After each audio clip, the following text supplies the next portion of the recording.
장마철에는 빗길 교통사고가 많이 일어납니다. 빗길에서는 수막 현상이 생겨 브레이크를 밟아도 차가 쉽게 멈추지 않습니다. 특히 타이어가 많이 마모된 경우 제동거리가 더욱 길어지는데요. 장마철 안전운전을 위한 차량 점검 자세히 알려드립니다. 빗길을 빠르게 달리던 흰색 SUV. 속도를 줄이지 못한 채 휘청이더니 그대로 미끄러집니다. 1차로를 달리던 차가 순간 중심을 잃고 옆 차선을 달리던 차량과 충돌하는데요. 모두 빗길에 미끄러지면서 일어난 사고들입니다. 실제로 최근 3년간 빗길에서 발생한 교통사고는 3만 5천여 건으로 600명 가까이 목숨을 잃었는데요. 특히 올해는 장마가 예년보다 일찍 찾아오면서 빗길 사고 위험도 그만큼 빨라졌습니다. 운전 중 돌발 상황에 대한 대비와 세심한 주의가 필요한 시기인데요. 빗길에서는 가시거리가 짧아지면서 전방 상황을 인지하는 데 시간이 걸리고 반응 속도도 늦어질 수밖에 없습니다. 또한 노면이 젖은 상태에서는 브레이크를 밟거나 핸들을 급하게 틀면 오히려 차량이 더 심하게 미끄러지고 제어력을 완전히 잃을 수 있습니다. 여름철 빗길 미끄럼 사고가 반복되는 이유는 바로 수막 현상 때문입니다. 수막 현상이 얼마나 위험한지 알아본 한국교통안전공단의 실험 영상인데요. 빗길에서 시속 50km로 차를 몰다 급제동하자 50m 이상 미끄러집니다. 여기서 속도를 10km 더 올리자 제동거리가 100m까지 늘어나는데요. 빠른 속도로 달리는 고속도로라면 더욱 치명적일 수밖에 없습니다. 자동차 운전자가 원하는 방식대로 움직여야 하는데 그게 아니라 갑자기 앞으로 쭉 미끄러지는 현상이 있을 수 있다던가 뒤쪽이 돌아가는 스핀이 날 수 있기 때문에 오히려 더 위험할 수 있고요. 타이어가 많이 닳아있다면 빗길에서 제동은 더욱 위험해지는데요.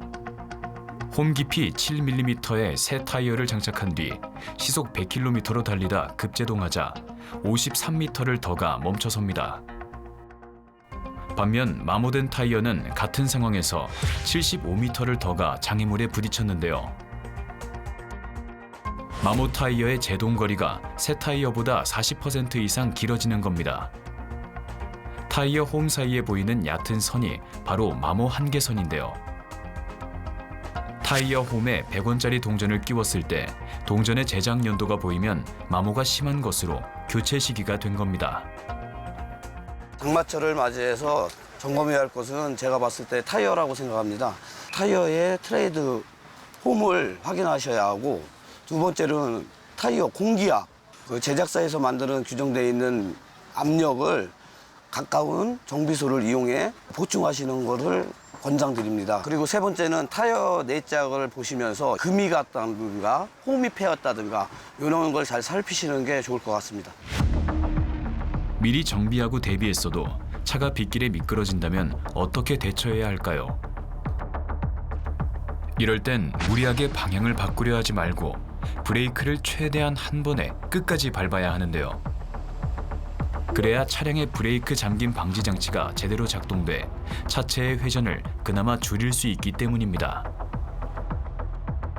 우선 ABS 같은 경우에는 제동을 강하게 했을 때 자동차의 바퀴가 잠기지 않도록 해서 조향성을 확보해주는 장치입니다. 요즘은 ABS라는 장치가 달려있지 않은 차량이 거의 없기 때문에 브레이크를 강하게 밟으셔야 될 때는 한 번에 강하게 밟으시는 게 가장 좋고요. 그런데 기상 상태에 따라서 너무 빠른 속도로 주행을 하시게 되면 이런 첨단 장치에도 불구하고 자동차의 움직임이 예측하지 못하기 때문에 사고의 발생 확률이 굉장히 높아질 수밖에 없습니다.